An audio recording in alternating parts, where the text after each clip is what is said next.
Selamat siang, selamat sore semuanya. Kembali lagi bersama saya Uci Salawati. Terima kasih sudah bergabung dengan live kita hari ini, Medika Antapani, yang tentunya akan membahas topik yang menarik sekali bersama Dr. Palomina ya dok ya. Iya, Sore ini kita akan membahas mengenai cegah stunting dalam MPASI, tentunya dengan dokter yang sudah berpengalaman di Medika Antapani ya dok ya. Hari ini siap untuk memberikan informasi yang berharga dan menarik tentunya mengenai cegah stunting dalam MPASI bersama Dokter Palomina. iya. Makasih Uci. Oke dok, mungkin ada yang mau disampaikan dulu nih dok untuk memperkenalkan diri sebelumnya. Oke, sambil memperkenalkan diri lagi, karena mungkin ada yang baru pertama kali join. Perkenalkan, nama saya Dr. Pami. Kebetulan saya memang dokter di Klinik Medika Antapani. Dan kebetulan juga saya seorang konsultan penyusui, MPASI, dan praktisi feeding terapis. Jadi memang salah satu skop yang lagi dikeluti gitu ya, yang lagi coba diperdalam adalah terkait SI MPASI. Nah, kalau kemarin kan kita sempat ngebahas tentang menyusuinya gitu ya. Kita anggap si menyusuinya ini baiknya udah gede nih, udah 6 bulan, udah saatnya masuk ke solid food gitu ya, udah masuk ke MPASI. Jadi mudah-mudahan bisa membantu ibu-ibu sahabat medika yang sedang fase-fase MPASI, baru mulai MPASI atau lagi MPASI di anak ke-1, kedua, ketiga, mungkin kita bisa bahas. Sekaligus kan kita tahu bahwa salah satu program nasionalnya Indonesia itu kan menurunkan angka stunting ya. Jadi harapannya sih kita bisa sama-sama membantu ibu-ibu, keluarga-keluarga yang misalnya ngerasa kok anakku berat badannya kecil ya, apakah anakku stunting, kayak gitu sih sebenarnya. Baik dok, mengenai stunting ini dok, kapan sih kita tuh baiknya memulai MPASI ya dok ya? Karena mungkin ada teman-teman yang belum tahu, terutama aku pribadi yang belum nikah ini sama sekali nggak tahu gitu ya. Kayaknya boleh dijelasin ya dok ya? Oke, kalau nggak salah Uci juga di bagian promosi kesehatan ya. Nah, itu juga mungkin bisa jadi salah satu ilmu yang mungkin nanti pasti kan ibu-ibu pasti tanya, karena itu kan mengenai ya meningkatkan kesehatan ya. Jadi kalau MPASI sendiri sebenarnya adalah makanan pendamping ASI. Jadi diperkenalkan pertama kali nanti ke anak itu ketika anaknya di usia 6 bulan gitu ya. Di 6 bulan, dan memang idealnya itu start di 6 bulan. Betul-betul di 6 bulan banget gitu, nggak ada mundur berapa minggu gitu ya, yang di 6 bulan. Tapi memang ada di beberapa kondisi-kondisi tertentu, misalnya dia harus start di 4 atau di 5 bulan atau 5 bulan 2 minggu, namun memang itu semua nanti atas rekomendasi oleh dokternya. Tapi juga ada yang kita ketahui bahwa disebutnya MPASI dini atau di bawah 4,5 bulan kalau nggak salah ya. Itu nanti terkait, memang tapi itu kondisi-kondisi tertentu. Jadi memang anak itu harus masuk MPASI itu di 6 bulan. Gitu.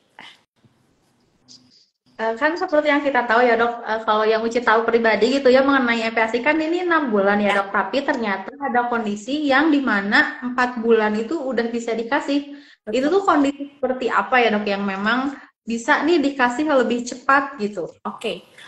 Memang ada kondisi-kondisi tertentu, tapi misalkan di usia 5,5 bulan, ketika memang anaknya sudah menunjukkan tanda kesiapan makan, tapi kita juga bisa lihat bahwa kok ini perkembangan berat badannya sudah mulai agak lebih menurun ya, cenderung tren ya. Kita kan kalau ngomongin berat badan anak, kita pasti akan membicarakan terkait tren kenaikan berat badan. Kalau misalnya tren kenaikan berat badannya sudah mulai uh, tidak sesuai kita harapkan dari kenaikan berat minimal, itu kita juga bisa mempertimbangkan untuk MPASI. Namun balik lagi, kalau untuk MPASI di bawah 6 bulan itu memang tidak direkomendasikan langsung, jadi memang harus diperiksakan dulu ke dokter atau ke provider spesialis atau ke dokter umum yang memang mendalami terkait itu. Mengenai berat minimal dok, berat minimal anak untuk menerima MPASI itu baiknya di berapa ya dok ya? Oke, kalau berat minimal sebenarnya akan mengikuti berat badan ya, sorry, akan mengikuti umur. Tapi kalau misalnya saya sambil buka aja ya, karena itu nggak ada patokan sebenarnya Ci. Jadi kalau misalnya berat badan anaknya yang memang misalkan kalau misalnya di 6 bulan itu dia harusnya dikurang lebih, ada ya kalau kita lihat standar apotropometrinya dulu. Tapi kalau misalnya kalau dari umur sebenarnya kalau nggak dari berat badan, tapi untuk melihatnya kita bisa cek dulu di sini sebentar gitu ya. Karena beda ya untuk laki-laki sama di perempuan. Tapi ya karena berat minimal aja sih sebenarnya di 6 bulan. 6 bulan itu ya kalau misalnya rata-rata kan di 7, kalau laki-laki itu 7,98 kilo, kalau perempuan ya bisa lebih kecil sebenarnya. Tapi nanti balik lagi lihatnya ke kenaikan berat badan, Ci. Kalau misalnya eh, karena kan kenaikan berat badan di usia 6 bulan, 5 ke 6 itu kurang lebih di 400 sampai 600 ya. Nah, kalau misalnya dari situ udah mulai ada tren yang tidak naik, nah itu bisa dikatakan kita bisa mulai MPASI gitu.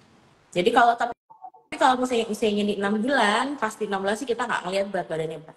Tapi memang kita lihat dari umur sama tanda kesiapan gitu. Jadi dia anaknya siap nggak ya untuk menerima MPASI atau menerima makanan padat.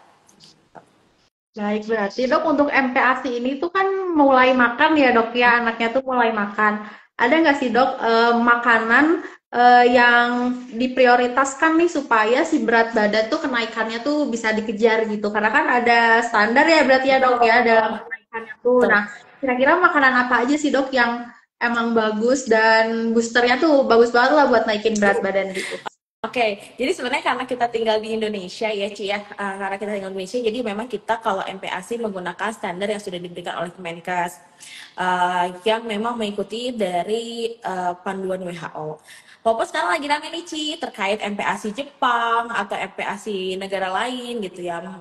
Mungkin kalau misalnya tinggalnya di Jepang ya bisa kita kondisikan ya. Tapi kalau misalnya di Indonesia memang untuk pengenalan pertama itu menggunakan standar Kemenkes di mana kita dari awal memberikan itu sudah memberikan gizi seimbang.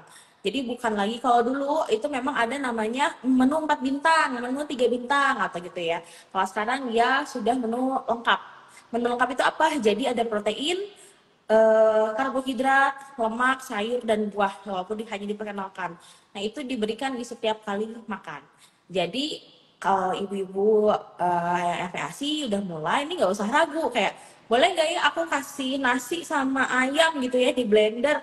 Boleh, boleh banget. Atau kayak apa aku harus mulai dengan bubur tok ya. Nah, tapi kalau bubur tok itu kan bentuk penyajian ya atau tekstur. Tapi kalau isinya sendiri memang harusnya sudah disesuaikan. Jadi misalnya kalau mau bubur harus bubur sama ayam sama lemaknya misalnya menembus bumbunya menggunakan minyak lemak ayam gitu kayak gitu. Tapi kalau misalnya untuk hanya bubur organik yang bubur beras aja gitu ya, bubur beras aja itu memang sudah tidak disarankan kembali karena memang itu kan tidak ada komposisi gizi seimbangnya.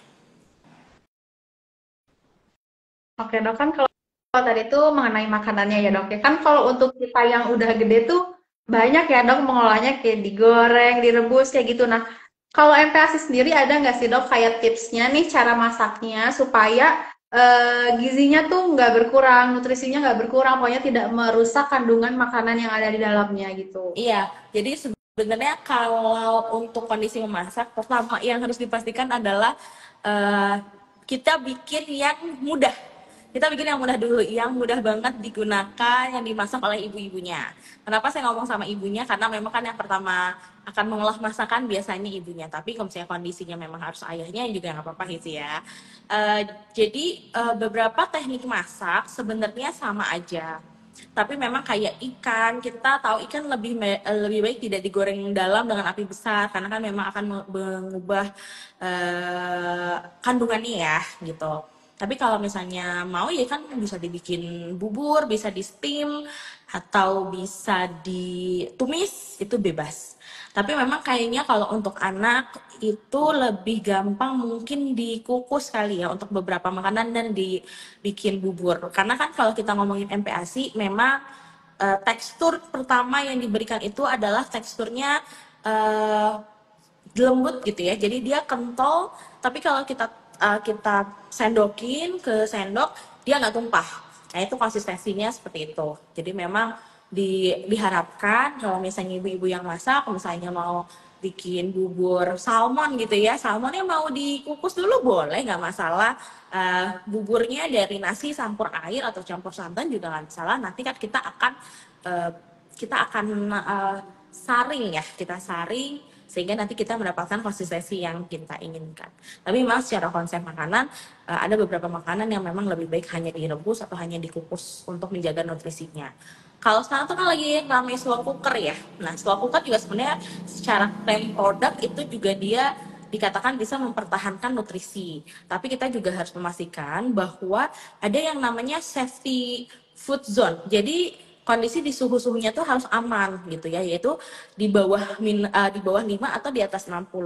Nah, kita harus memastikan bahwa slow cooker yang kita punya itu apakah dia bisa mempertahankan suhunya di atas 60 derajat. Karena kalau misalnya nggak di atas 60 derajat atau pasti kan nggak mungkin di bawah 5 ya. Kalau di bawah 5 itu kan kulkas. Nah, kalau misalnya kita nggak bisa mempertahankan suhu slow cookernya di atas 60 derajat, khawatirnya bisa membuat perkembangan bakteri. Sehingga nanti malah bukannya kita memberikan makanan yang toyib, yang baik gitu, tapi malah ada bakterinya gitu. Jadi memang disesuaikan aja dengan kemampuan mamah-mamahnya, kemampuan nggak usah dibikin pusing ya. Kita nggak bikin tutorial mempersulit hidup, kita mau bikin tutorial mempermudah hidup aja. Oke dok, mengenai makanan yang tadi ya dok, mungkin ada beberapa masalah juga nih ya yang aku tahu gitu ya dok ya dari teman-teman yang sudah punya anak ya. Kadang tuh kan anak tuh suka susah makan ya dok ya, anak kecil tuh. Nah, ada nggak sih dok makanan yang memang buat naikin berat badannya tuh oke banget nih gitu? Makanan apa tuh dok kira-kira biasanya?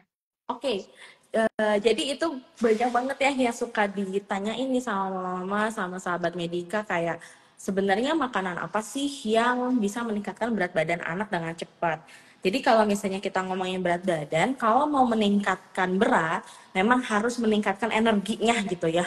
Energi atau meningkatkan kalorinya yang kita punya gitu. Jadi kalau misalkan biasanya nasi itu kan kalau kita bikin dari 3/4 gelas itu kurang lebih 175 kalori. Nah, gimana caranya kita bisa bikin menu itu menjadi lebih besar kalorinya? Satu ya bisa dengan cara menambahkan minyak pada saat menumis bumbu-bumbu aromatik yang ibu-ibu senang gitu ya. Misalnya buburnya mau pakai daun salam, mau apa itu juga bisa meningkatkan uh, kalorinya gitu ya, meningkatkan BB boostnya gitu ya. Tapi kita juga bisa lihat dari pemilihan proteinnya. Karena kan protein sendiri itu ada beberapa kategori ya. Ada yang misalnya ada yang memberikan dia rendah lemak, lemaknya sedang, ada juga yang lemaknya berat. Jadi kayak misalkan mau pilih mana nih, dada ayam atau paha ayam pakai kulit. Nah, lebih baik kan menggunakan paha ayam pakai kulit. Kenapa? Karena kalorinya lebih besar. Atau misalkan kesukaan saya nih masak otak. Nah, otak itu kan dia lebih besar ya secara kalori, secara kandungan lemak, proteinnya juga itu bisa dijadikan pilihan untuk menu-menu makanan MPASI di awal gitu. Tapi memang untuk pengenalan semua dimulai dari teksturnya dulu. Jadi kan kalau misalnya kita ngomongin MPASI itu ada 4 komponen ya Ci. Kalau misalnya kita mau membahas makanan. Jadi satu kan harus tepat teksturnya, terus dia aman, terus konsistensinya tepat, sama juga dengan jumlahnya juga sudah disesuaikan.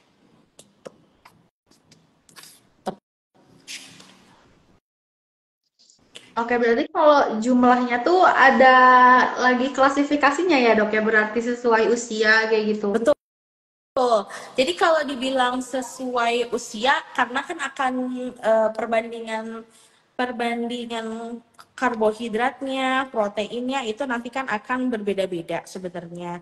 Tapi mungkin untuk ngomongin itu jadi memang akan dipersonalize gitu ya, jadi akan ditentukan oleh masing-masing bayi. Tapi secara pokoknya sih intinya kalau ngomongin MPASI semua sama. Dia pokoknya harus ada karbohidrat, kemudian ada lemak dan ada protein. Kalau misalnya berapa persen nih karbohidratnya dok? Biasanya kita mulai dari 30 sampai 40%. Atau misalnya kalau proteinnya itu kita bisa memberikan 10 sampai 15%. dan untuk lemaknya nanti sisanya itu bisa dari sana, tapi memang kita harus menghitung karena jangan lupa kalau MPASI kalau misalnya ibunya masih menyusui juga kan ASI sendiri bisa memberikan kebutuhan kalorinya gitu ya, walaupun di 6 bulan misalnya dia kebutuhan kalori itu misalnya 80% masih dari ASI, jadi MPASI-nya kan makanan pendampingnya itu bisa kalorinya memang berbeda lagi untuk kebutuhan-kebutuhannya. Tapi ya memang biasanya kalau kayak protein itu kurang lebih di 10% sampai 15%, karbohidratnya kurang lebih bisa di 30% atau 40% atau bahkan sebenarnya 50% sih setengahnya dari porsi makanan. Oke dok. Nah mengenai tadi kan itu kan biar cepet ya dok ya ngebus si berat badannya tuh. Nah terus kalau misalnya dok berat badan anak tuh nggak naik, apakah itu tuh dikatakan udah pasti stunting atau gimana tuh dok? Oke, jadi kalau secara definisi, stunting sendiri itu adalah kondisi di mana anaknya perawakan pendek yang diakibatkan kekurangan gizi yang kronis gitu. Jadi memang kalau kita bandingkan, anak itu akan jauh lebih pendek dibanding usianya gitu. Nah, dan ketika kita tarik ke belakang riwayat sebelumnya, itu memang ada riwayat kekurangan gizi.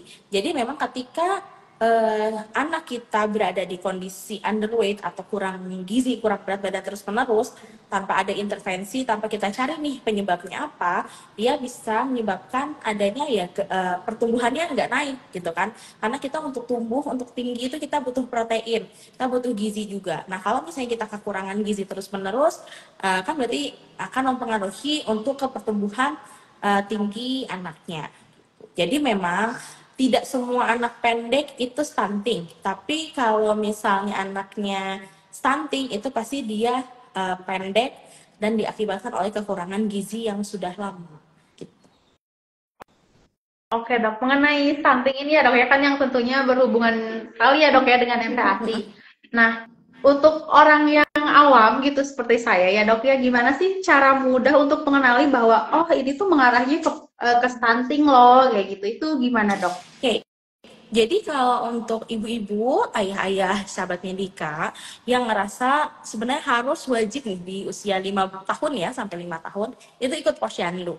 Itu posyandu merupakan salah satu screening paling cepat sebenarnya untuk kita tahu berat badan anak kita berapa sih, tinggi badan anak kita berapa sih, dan jangan lupa untuk minta diplotkan atau dimasukkan ke dalam grafik pertumbuhan. Nah itu bisa lihat gimana sih tren kenaikan berat badannya. Jadi misalkan kalau misalnya dia minimalnya naiknya 800 gram, ternyata setelah dipantau dalam 1 bulan kenaikan itu mungkin hanya 400 gram. Berarti kan tidak sesuai dengan berat badan minimalnya. Nah dari situ kita harus sudah mencari tahu ini kenapa sih dia berat badannya nggak naik. Nah berat badannya nggak naik kan banyak. Apa mungkin anaknya lagi sakit, atau misalkan anaknya lagi ada sakit gigi, tumbuh gigi. Nah itu yang memang kita harus cari sehingga kita bisa mengintervensi secepat mungkin gitu. Kalau misalnya nggak keburu ke posyandu, misalnya bisa ke puskesmasnya gitu kan, kalau posyandu pasti mengampu kepada posyandu ke puskesmas. Tapi kalau misalnya kayak sahabat Medika ini kan pasti vaskesnya ke klinik Pratama ya, ke klinik Pratama Medika Antapani. Nah jangan lupa setiap berobat atau setiap ada keluhan itu ditimbang berat badannya dan minta diukur tingginya. Kenapa? Karena tadi kita bahas ya, kalau stunting sendiri itu adalah perawakannya pendek disertai dengan riwayat kekurangan gizi yang sudah lama gitu. Jadi penting banget untuk minta tolong diukur tingginya. Jadi kalau untuk dia bawah 2 tahun bisa sambil tiduran, atau kalau misalnya dia memang nggak bisa, udah bisa berdiri ya boleh sambil berdiri. Nanti kita sesuaikan kayak gitu. Oke dok. Nah mengenai stunting ini ya dok ya, berarti dok gimana sih cara memastikan ataukah ada takarannya mengenai apa aja gitu menunya supaya anak itu cukup zat besinya, proteinnya, kalsiumnya itu gimana sih dok cara mengukurnya gitu ya dok ya kayak misalnya makanannya nih harus sekian gram kayak gitu ada nggak dok? Oke, jadi sebenarnya kalau pakai tutorial mempersulit hidup, ya itu silahkan saja ya ibu-ibu, kalau misalnya ada waktunya silahkan boleh ditimbang. Misalnya sudah diketahui, oh ini kayaknya keperluan hariannya proteinnya butuh 30 gram protein yang didapatkan dari misalnya 100 gram ayam. Nah kalau misalnya ayamnya mau ditimbang dulu per porsi, silahkan boleh. Tapi kalau misalkan mau menggunakan takaran bahan pangan itu juga nggak apa-apa kok. Boleh misalnya ibu-ibu mencari nih takaran bahan pangan dan kita kira bisa melihat untuk kayak berapa banyak sih yang dibutuhkan. Tapi kalau misalnya dari Kemenkes juga bisa kita lihat ya ibu-ibu sama ayah-ayahnya misalnya buka ke Kemenkes terus bisa dilihat isi piringku itu seperti apa untuk di usia di 6 bulan sampai kan 6 sampai 8, terus misalnya 9 sampai 12 itu nanti kelihatan gitu. Jadi misalnya satu kebutuhan nasinya tuh cuma butuh 3 sendok makan untuk nanti dibagi 3 kali makan, ayam, santan dan segala macam. Jadi memang kita buat permudah aja, tapi yang dipastikan tadi, yang penting itu tadi dulu deh, dalam satu porsi makanan itu dia ada karbohidratnya, kemudian ada protein, ada lemak, sayur dan buah diperkenalkan juga ya, tidak dalam jumlah yang banyak. Nah nanti jangan lupa teksturnya juga disesuaikan untuk anak gitu ya. Jangan sampai kalau kita udah buru-buru naikin tekstur, misalnya anaknya atau misalnya belum terlalu encer buat anaknya yang udah mampu mengunyah gitu ya, itu jadi anak nanti kemampuan motoriknya juga nggak terasa. Karena memang kita harus tahu ya kalau makan itu sama seperti perkembangan bahasa, perkembangan motorik halus, motorik kasar itu perlu dilatih. Itu banyak mungkin dari ibu-ibu yang merasa kok anakku susah ngunyahnya ya, susah makannya ya, belum bisa makan di tekstur-tekstur tertentu. Nah, itu mungkin bisa jadi ada salah satu kemampuan oralnya atau kemampuan motoriknya yang belum terlatih. Nah, kalau yang kayak gitu memang perlu langsung dikonsultasikan. Nanti kita bisa bareng-bareng sama-sama mencari tahu ini penyebabnya gimana. Apakah memang dari motoriknya memang belum siap, belum berkembang, atau misalnya ternyata dari feeding rules-nya yang belum dioptimalkan, atau memang dari feeding legacy imamahnya yang atau orang tuanya yang belum sesuai, itu nanti kita kondisikan dan di personalize masing-masing, setiap keluarga memang beda-beda. Izin dok, ada pertanyaan nih dari Mita SM mengenai dok, semenjak mulai MPASI, anak aku tuh BB-nya stuck, kemudian berhasil naik 100 sampai 200 gram, terus sekarang fesesnya tuh ambiar. Apa benar itu penyebab dari BB-nya susah naik nih dok?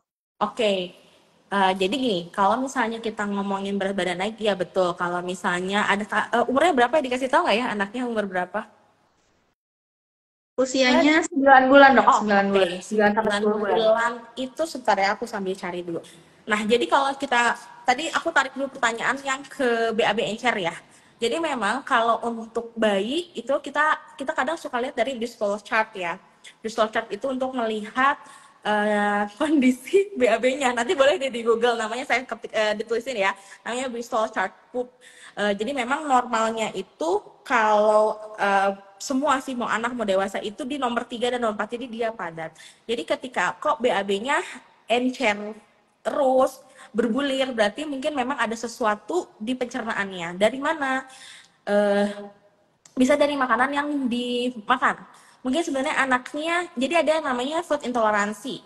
Jadi ketika anaknya sebenarnya tidak bisa mencerna makanan tersebut, sehingga dia bikin gejala. Salah satunya apa? Kembung lah, BAB-nya encer lah, atau misalnya jadi berat penyerapan yang nggak optimal. Karena kan perutnya jadi radang ya, perutnya sedikit terganggu gitu ya. Nah itu juga bisa menyebabkan BAB-nya jadi seret gitu. Taruh weight increment ke sana.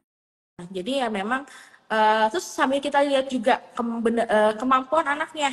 Udah bisa belum ya untuk mengkonsumsi dengan tekstur-tekstur tertentu. Bisa jadi mungkin teksturnya dia nggak suka. Jadi dia makannya nggak optimal sehingga berat badannya nggak naik. Tapi kalau misalnya ngelihat dari pertanyaannya sepertinya makannya bagus, cuma BAB-nya belum terlalu naik, tapi disertai dengan BAB-nya encer. Gitu. Sebenarnya kita bisa tuh perbaikin ususnya, tapi kita pertama yang biasanya saya lakukan untuk klien-klien kalau misalnya ada pasien-pasien dengan Tuhan kok dok BAB-nya encer terus, yaitu kita biasanya food journaling. Food journaling, jadi kita lihat dalam seminggu terakhir makannya apa aja dan bagaimana responnya. Misalkan nih di pagi hari mamahnya memberikan nasi dan ayam, nasi bubur ayam, misalnya nasi tim plus ayam dikasih santan atau dikasih telur. Nah ternyata setiap ada menu telur, anaknya tuh kok mencret terus ya, apa BAB-nya bulirnya kecil ya, apa berbulir. Nah itu juga bisa dipertimbangkan, apa mungkin dia intoleransi terhadap telur atau misalnya memang nggak bisa gitu ya, atau nah, jadi memang baiknya kita food journaling dulu aja. Nanti kalau misalnya mau boleh dikonsultasikan lagi karena memang perlu menarik garis panjang, garis merahnya untuk melihat kenapa berat badannya tidak naik. Oh iya, untuk berat di 9 bulan itu dia kenaikan hariannya itu sehari 15 gram. 15 berarti kalau dalam 30 hari berarti kurang lebih naiknya 400 sampai 4,5 ya. Gitu. Nah, itu juga mungkin bisa jadi patokan, salah satunya kayak takutnya gini, ada mungkin ya beberapa orang tua yang kayak, dok ini kok anakku berat badannya nggak naik-naik ya, padahal sebenarnya kenaikan berat badannya sudah sesuai minimal, tapi karena ekspektasi mamahnya dia pengen naiknya 1 kilo terus menerus, nah itu jadi juga dianggapnya BB-nya seret. Tapi nanti boleh tolong jangan lupa untuk diploting dulu dari bulan sebelumnya dengan tinggi badan sebelumnya.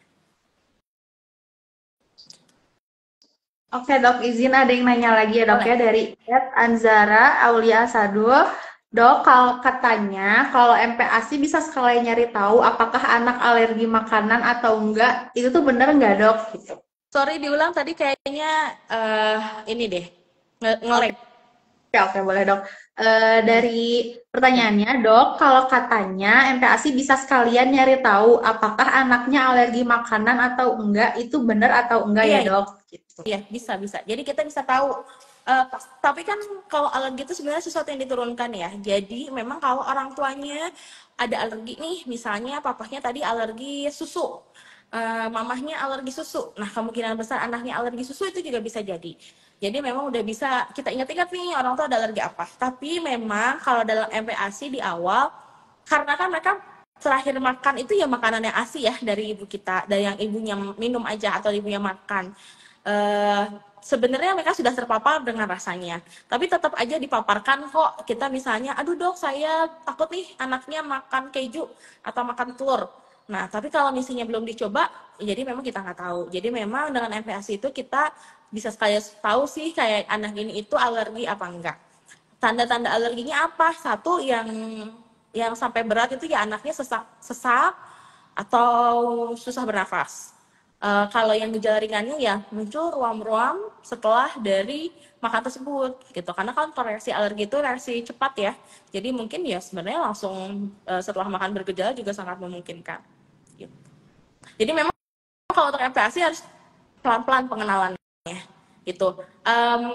Tapi kalau untuk makan di 6 bulan pertama kan memang kita kan campur ya langsung ya, nasi bubur kemudian sama proteinnya dicampur. Nah itu jadi tapi bisa diingat-ingat, biasanya kan kalau di MPASI kita masak satu kali untuk 3 kali makan ya, 1 hari untuk 3 kali makan. Nah itu kan kita bisa catat nih bagaimana respon anaknya terhadap makanan tersebut. Mengenai alergi tadi nih dok, kalau misalnya ternyata anaknya tuh beneran nih ada reaksi alergi, ada nggak dok kayak pertolongan pertama tuh yang bisa dilakuin nih sama ayah ibunya di rumah tuh harus seperti apa dok? Oke, kalau misalnya gejalanya berat sampai sesak nafas, memang itu langsung harus ke instalasi gawat darurat karena memang menggunakan obat-obat tertentu karena khawatirnya gejala alergi tersebut bisa menyebabkan anaknya ketutup jalan nafas ya, jadi sesak nafas. Tapi kalau untuk gejala ringan, biasanya sih kalau hanya untuk ruam-ruam, salah satunya untuk tidak memberikan dulu makanan tersebut sampai nanti bisa kita paparkan kembali. Gitu. Oke dok, ada pertanyaan lagi nih dok dari Haryanti Susi. Dok, lebih baik memberi sufor atau nambah porsi makan untuk menaikkan BB anak karena semakin aktif anak semakin susah naik BB-nya. Oke, ini suka muncul nih kalau mama-mamanya waktu dari mungkin dari menyusui ditambah dengan support. Jadi sedikit meng-highlight dulu informasi dari WHO ya. Kalau dari rekomendasi WHO usia 12 tahun 12 bulan 12 sampai 24 bulan itu sudah tidak perlu menggunakan susu formula. Tuh, kecuali memang kalau memang lebih difokuskan kepada makan aja protein hewaninya gitu. Tapi nih misalkan secara resource gitu ya, misalnya berada di tempat terpencil yang kok susah banget ya dapat protein hewaninya. Nah, tapi susunya bisa karena misalkan punya peternakan sapi di New Zealand gitu ya. Di New Zealand ini nggak punya apa-apa karena sapinya cuma sapi perah, tapi kalau hewan-hewan susah nih gitu ya. Ya boleh ditambahkan dengan susu, tapi memang harus susu yang dari animal source atau dari makanan gitu. Kalau untuk di usia 6 sampai 12 bulan, jika memang menggunakan susu formula, untuk penggunaan susu formulanya itu memang perlu dikonsultasikan dulu dengan dokter. Memang bisa menggunakan susu formula pertumbuhan, tapi biasanya nanti kita akan switch nanti memang akan disesuaikan lagi di usianya. Tapi misalkan kalau misalnya udah di 12 bulan gitu ya, 1 tahun, anaknya udah aktif banget nih kan, udah mulai jalan gitu ya, udah mulai banyak aktivitasnya. Eh, Kalau misalnya kok berat badannya nggak naik ya, selain satu kita harus cari penyebabnya, apakah ada penyebab organik seperti penyakit atau dia punya kondisi yang memang memungkinkan dia penyerapannya susah. Kita lihat dulu nih kalori yang masuknya udah cukup belum ya gitu ya. Sama sih kayak orang dewasa kalau secara konsep kalori ya, kita juga kalau makannya banyak, aktivitasnya kalau kita aktivitasnya banyak kan kita perlu makan lebih banyak juga kan gitu ya. Jadi kalau misalnya anaknya aktif ya memang kalori yang dibutuhkan juga jadi harus lebih banyak. Nah, kalorinya itu jauh dari mana? Mending lebih banyak dari makanan gitu. Memang karena dari beberapa uh, apa terkait apa pelatihan tentang makan pun penggunaan susu formula baik dikurangi karena kita juga harus ingat bahwa pemberian susu itu sama dengan 1 kali makan gitu ya. Jadi kan lebih baik kita fokuskan dia anaknya dapat makan beratnya dengan protein hewani dibandingkan dengan susu. Tapi kalau misalnya setelah makan utama dia masih mau dan masih dalam jadwal makannya ya boleh aja dikasih susu. Tapi ya kalau mau ya susu UHT aja, susu UHT putih. Karena untuk di atas 12 bulan tuh kan udah nggak butuh susu pertumbuhan. Gitu ya. Susu pertumbuhan itu seperti susu-susu yang dipasarkan ya. Gitu. Oke dok, kan aku juga sempat lihat juga ya dok ya, kalau anak sudah mulai MPASI itu ada jamnya dia makan, ada jamnya dia ngemil gitu ya dok. Kira-kira nih apa sih dok makanan yang bagus gitu buat ngemil ya, jamnya ngemil gitu supaya berat badannya tadi mudah naik, terus yang emang anak-anak tuh biasanya tuh suka gitu dok, yang lebih menarik gitu, atau mungkin ada tips diolahnya seperti apa, jadi seperti apa dengan tekstur yang seperti apa gitu dok. Oke. Kalau untuk bahas jenis makanan atau apa tadi ya jadwal makan ya.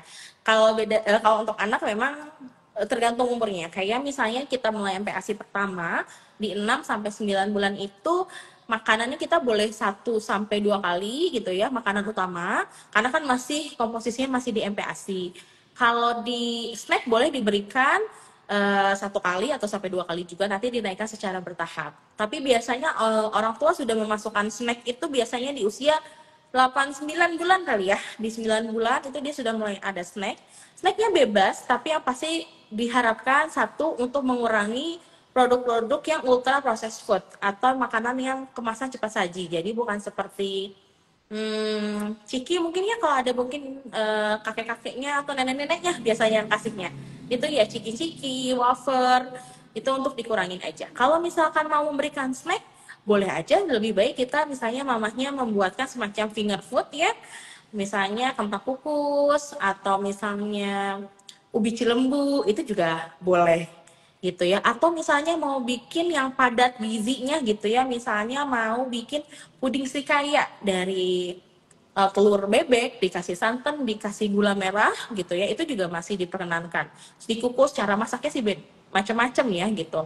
Tapi itu diharapkan untuk snack time itu adalah menggunakan makanan yang minim processed food, minim kemasan, Terus dipastikan juga keamanan pangannya gitu. Kita memberikannya dengan tangannya apa? Setelah cuci tangan, anaknya juga bersih, suhunya optimal, suhunya masih di safety zone-nya. Itu salah satunya. Oke, Dok, kan tadi makanannya sudah bergizi ya dok ya, kemudian ada yang langsung ASI, ada juga yang susu formula.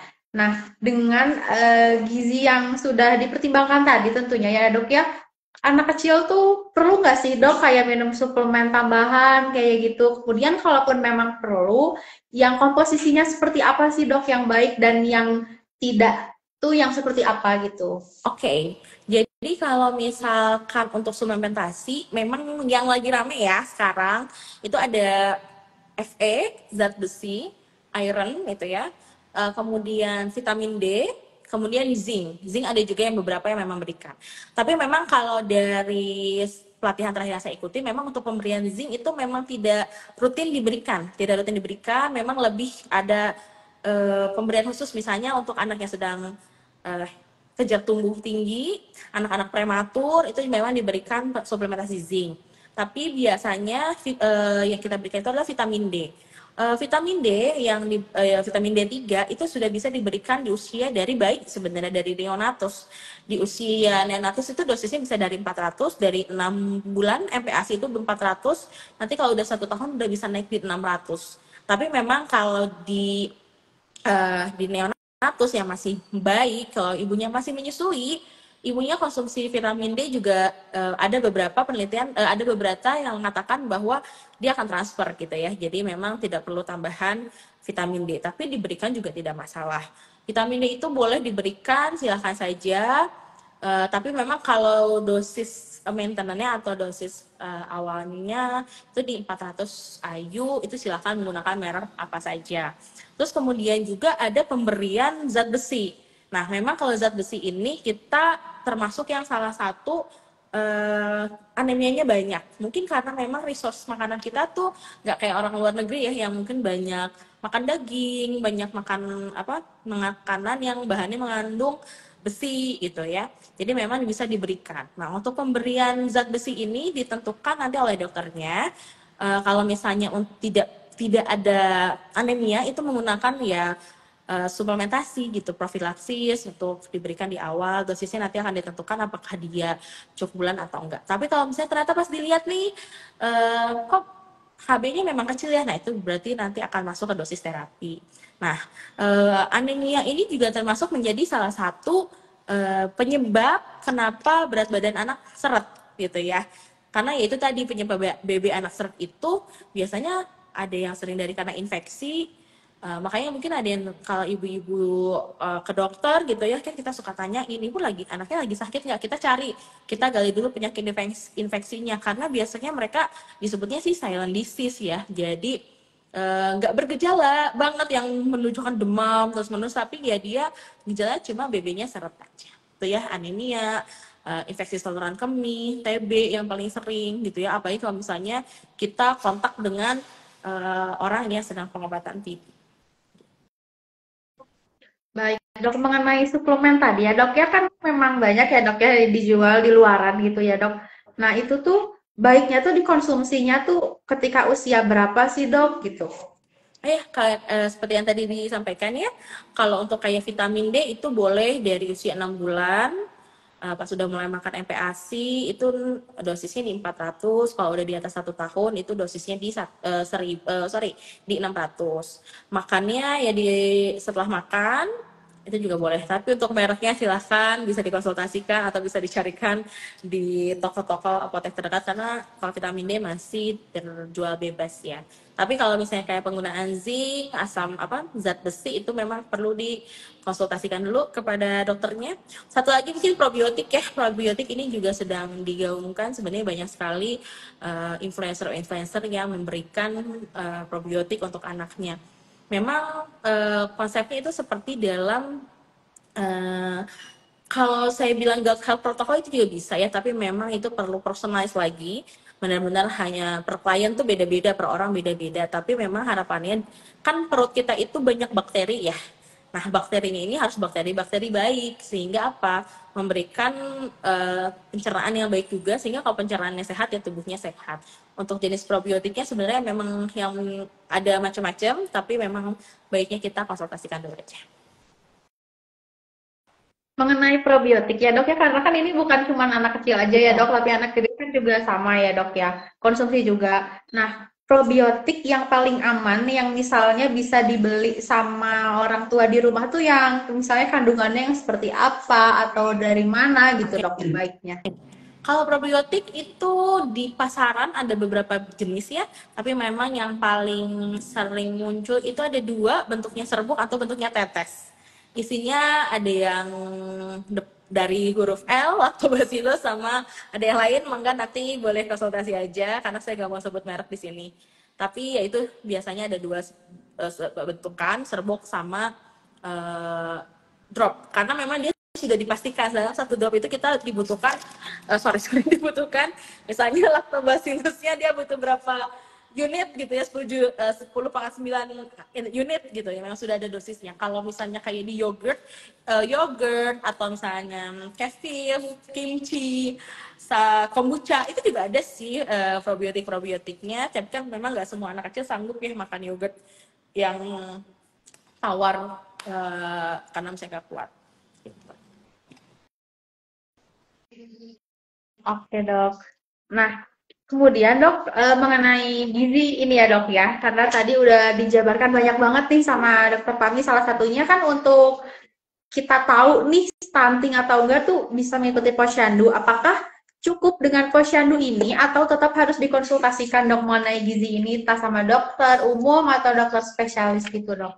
Iya, betul. Jadi kalau misalnya dari kata Prof. Prof. Damayanti Sarif, memang lininya banyak gitu ya. Mulai lini dari SKTP sampai ke SKMTL.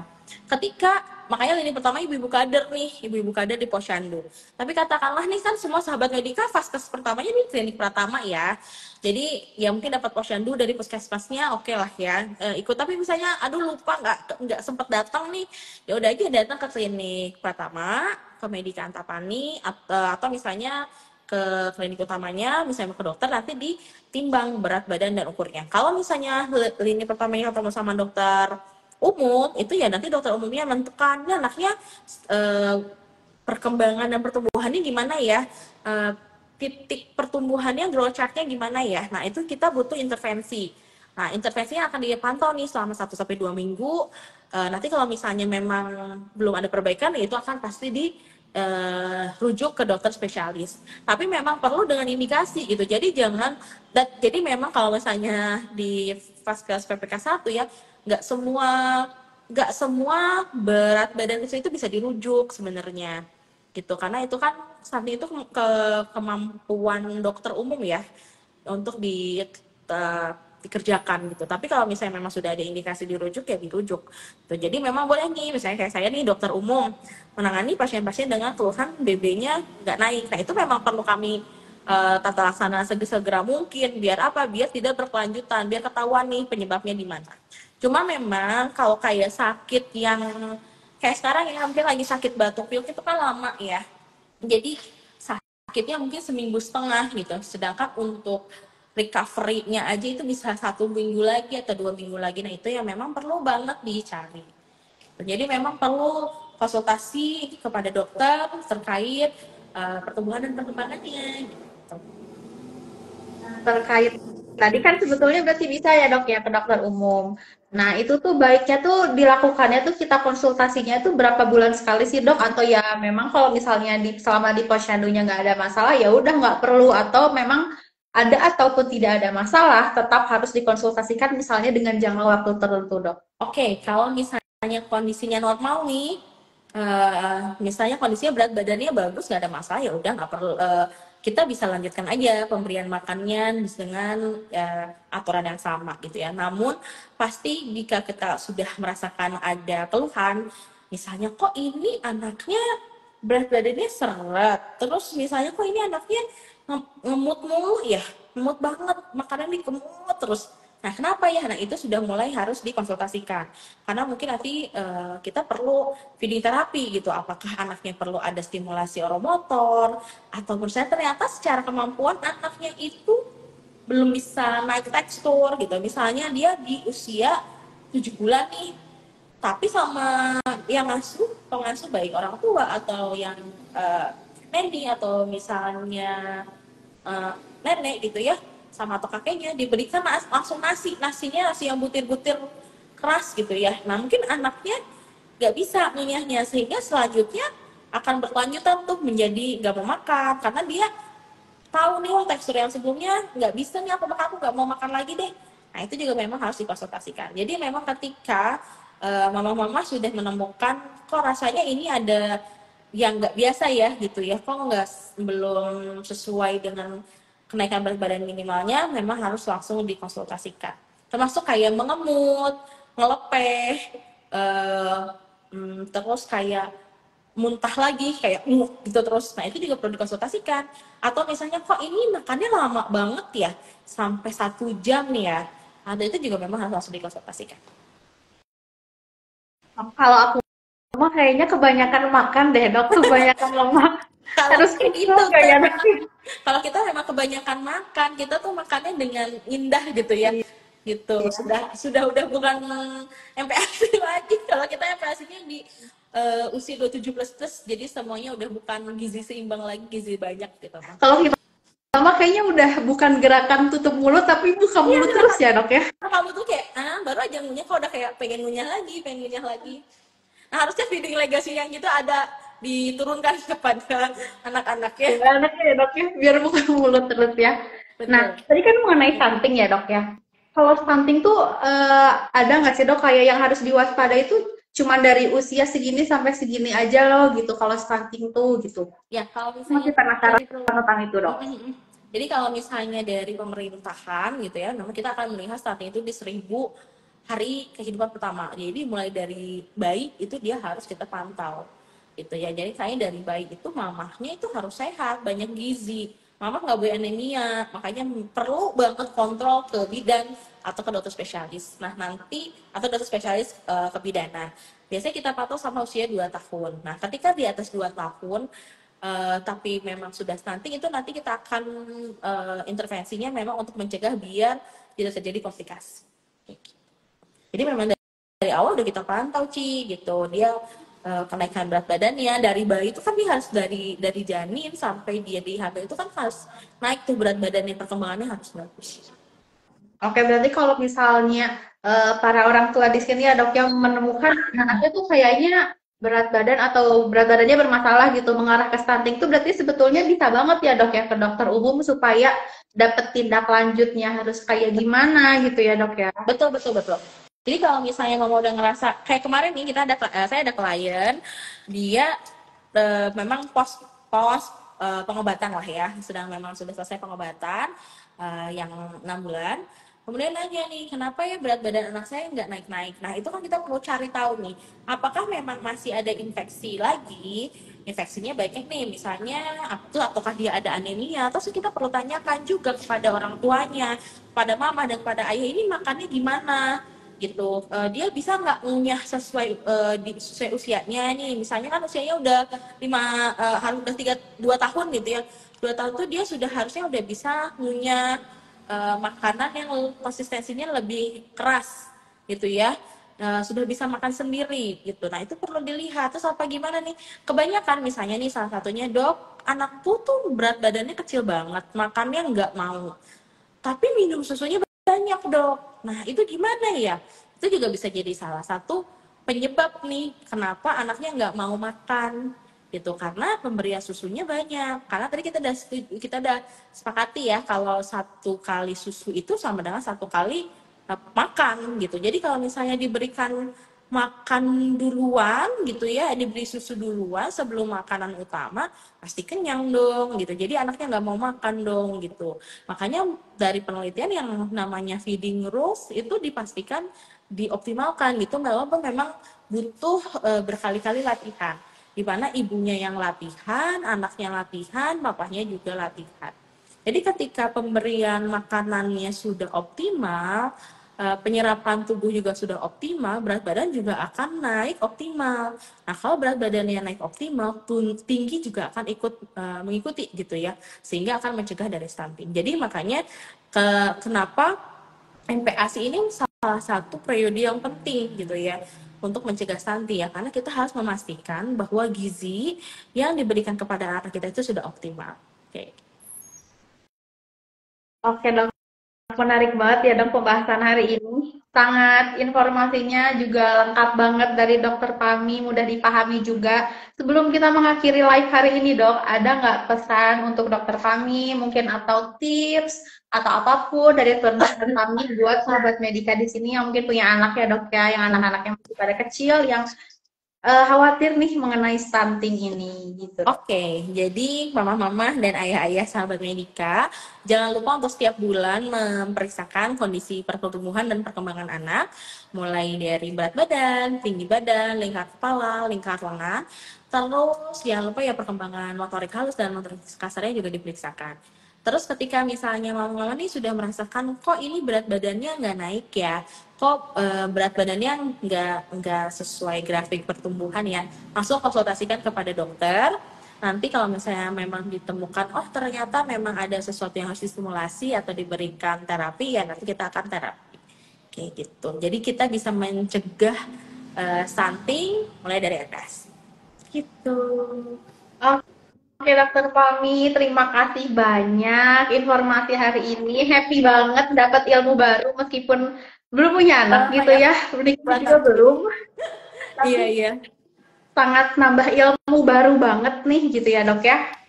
Makasih Dokter Pami sudah bergabung hari ini, sudah menjelaskan ilmu yang luar biasa bermanfaat banget. Masya Allah, semoga menjadi pahala buat Dokter Pami. Terima kasih untuk sahabat Medika Antapani yang sudah menyaksikan live kita hari ini. Jangan lupa untuk selalu memeriksakan apapun keluhan, apapun yang dirasakan untuk lebih aware lagi mengenai kesehatan anaknya, orang tuanya, di rumah, ibu bapak semuanya yang tentunya bisa diperiksakan di Medika Antapani dengan dokter yang tentunya berpengalaman. Salah satunya dokter kita yang cantik hari ini, Masya Allah. Allah Dengan ya. dokter Fahmi dan dokter lainnya, dokter umum, dokter spesialis yang luar biasa dengan fasilitas yang tentunya lengkap juga. Terima kasih banyak ya dok ya hari ini. Terima kasih sahabat Medika Antapani. Kami hadir, Medika Antapani hadir untuk selalu bersama sahabat Medika nih untuk menjaga kesehatannya gitu ya dok ya. Dan jangan lupa untuk kontrol rutin juga di Medika Antapani apapun konsultasikan dengan dokter kalau ada masalah kesehatan. Dan see you di nanti live selanjutnya ya dok ya. Mangga, terima kasih semuanya. Kalau misalnya ada sahabat Medika Antapani yang mau ditanyain tentang pelayanan Medika Antapani ataupun tentang apapun yang berhubungan dengan kesehatan, bisa banget nih ada kontaknya di bio-nya. Terima kasih, selamat sore semuanya. Terima kasih Dokter Pami, dadah. Audio Jungle.